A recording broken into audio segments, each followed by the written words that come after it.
So for the design challenge this week, we decided that we wanted to do something a little bit South African. But instead of the traditional design challenge of, hey, solve another load shedding app or whatever it might be, we thought to do something a little bit different. And so we have so many beloved South African only brands. And so we thought, well, hey, let's do a little bit of exploration with that, alongside perhaps a little bit of more futurism. One that is very near and dear to my heart, which is the Oma rusks. I love rusks. First off, we had to think about like ways to innovate the brand in the modern times, okay? And I thought about these little characters, personas, avatars. I feel like the type of rusk you prefer is the type of person you are to some regard, okay? So I gave the rusks their personas. So we've got the OG buttermilk rusk. I feel like that one makes sense. And then I have a fitness Oma because I thought about peanut butter because they had a yum yum one and peanut butter equals protein. Okay, it's a loose association, but it works. And then I have the disco one because chocolate chip, you're ready to party. And then a hippie Oma because she likes her muesli. I also have bird watching Oma for the 3 seed rusk because she's throwing out the seeds for them. And vacay Oma condensed milk. She's just looking for a good time.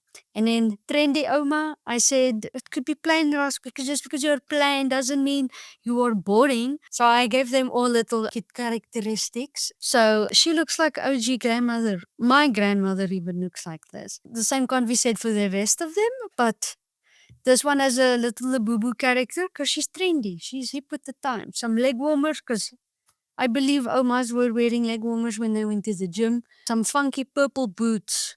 Granny had that at the disco. And yeah, the rest of them. Piggybacking off of this idea of the avatars, I also thought about NFTs and how these could be limited edition and you could collect you can if you have a lot of money. But I thought that these little characters could be cool NFTs. This is the next wave of my ideas. The generating of the image shouldn't go as well. But here's the idea, okay? You buy your box of Oma rusks, you open it up, and somewhere there is a toy that looks like one of the previous Omas, okay? Now, you might be thinking, Vanessa, a child is going to eat it. No, they're not, because it's not for children, it's for adults. Yes. Why is this a cool idea, you might be asking? Well, it's called playful revival, okay? We're going to be unlocking nostalgia with this one and some joyful experiences. So people often think about Happy Meals and collecting toys that way, and that was very exciting. I thought about a funky little collaboration. Okay, so the gaming industry, lots of big money there, and nothing is quite as addictive as Fortnite, from what I've been hearing. Okay, and I know that you can have these cool little characters you can collect. There was a Sabrina Carpenter one, really cool. Also, this is also flowing over into pop culture. We have people doing Fortnite dances and emoting. So, what if South Africans could have an Oma character with an Oma rusk gun? There could be many variations for whichever flavor rusk you can have. My proudly South African product was Amarula. The idea that I had was a heritage concierge. So like an AI bartender that would help you depending on what you're having, whether it's a braai or whatever on Heritage Day, and it can recommend some ingredients. The Festival of Lights and Flavors. This was a virtual reality idea. So basically celebrating the first fruits ceremony of eating the first marula on spring and then attending the whole festival using AR like headphones. So you'd be there. This would be for international audiences would get to taste the amarula, but then also experience some culture by attending. Then the other one is very similar to the first fruits, but now this is like a gamified version where you actually play a game and then you attend this village where they have this festival and then you can collect little Amarula tokens. You know how on Easter where you look for Easter eggs, but here you'd be looking for little Marula tokens. On Heritage Day, you could get these filters that you could select, like traditional gear that you could wear, and then you could be holding your Amarula and you take a picture with the Amarula. And then the crazy idea was based on your picture, you could stand a chance to appear in a cameo in the Shaka Zulu thing, season 3 that's coming up next year. For my brands, I chose something that I actually find horrendous. I really don't like Mrs. Balls, but nevertheless, we all know and love Mrs. Balls. And I love the fact that even after so long, they still have this handwritten type, which is beautiful and so terrible at the same time. I really love it. Alongside, God knows, maybe this is the Balls family crest. I don't know, but who doesn't know and love This Is Balls? So my thinking there and my idea was to use generative AI alongside its ability to create music and songs and come up with essentially a tool to remind your friends and family members that may have moved to seemingly greener pastures about what they might be missing. And so I created a homesickness generator called Mrs. Ball's Homesick Beats. You would put in this certain person's name, where they came from, where they are now, and then through the power of the destructive force that is artificial intelligence, we will create a beautiful song that will speak to this person's heart and kind of give them a little bit of a jab for leaving and remind them of how awesome South Africa is. From the one shores of Java, a city so bright, to Wellington's hills and the cold winter's night. Sun on the ocean, I go there one miss. Osaibu Siso, you miss those South African days. To remember the heat, the sound of DC. A different world from this place where you've come to be.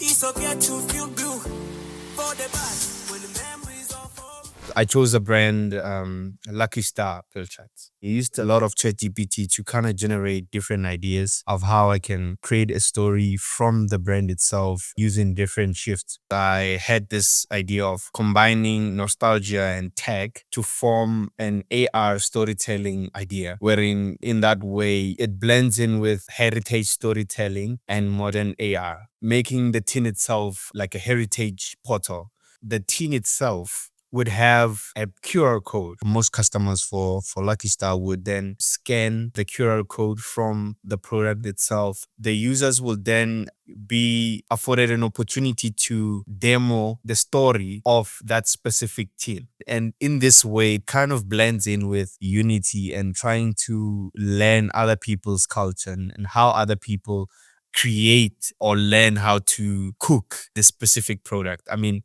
there are people who use pill charts to create pies. There are people who just use it in their salads. There are people who just eat it with pop. So learning these stories through AR storytelling would mean that you're combining two shifts like nostalgia and tech into one. So there's the iconic Chappies bubblegum wrapper.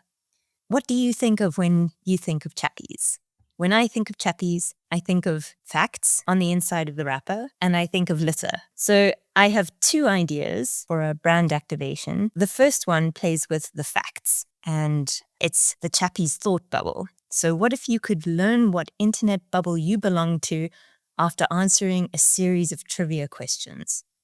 Users enter a bubble and answer trivia questions projected on a screen. Do you recognize the I Can Has Cheeseburger cat? Did you have a brat summer recently? After answering internet trivia questions, users are told which internet bubble they belong in. The bubble is installed in Nelson Mandela Square, and users interact with the Chappies chipmunk projected on the walls of the bubble using voice and gesture. It's a big sort of geodesic bubble. It's the thought bubble. And when you enter it, it might be like a dome projection screen with an interface on it. It might be dark with like a Chappies bubblegum chipmunk avatar. And in this instance, I think this person has been told they're part of the meme kings and queens bubble. The next idea is guerrilla gardening gum. So what if you could participate in guerrilla gardening every time you litter with your Chappies bubblegum and wrapper? I've noticed that there's paper that has seeds mixed into the pulp.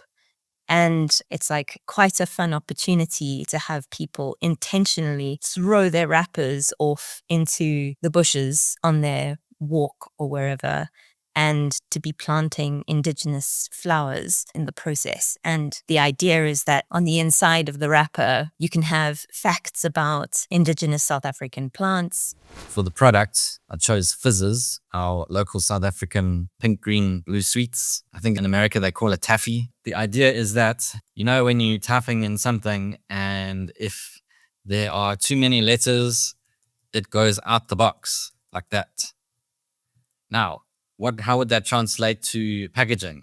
So I thought that for fizzers, we could have extra long versions of the same product that everyone loves. They could even be called fizzers or fizzers. And basically what would happen is that you have the name of the product become so long that it goes like out of the packaging. But obviously in real life, you can't physically do that. So the out of the packaging part is the part that we make see-through as if it's like invisible. And then our text rolls over into the invisible part. It would be really fun to release like super long fizzers as a once-off market special version of a product.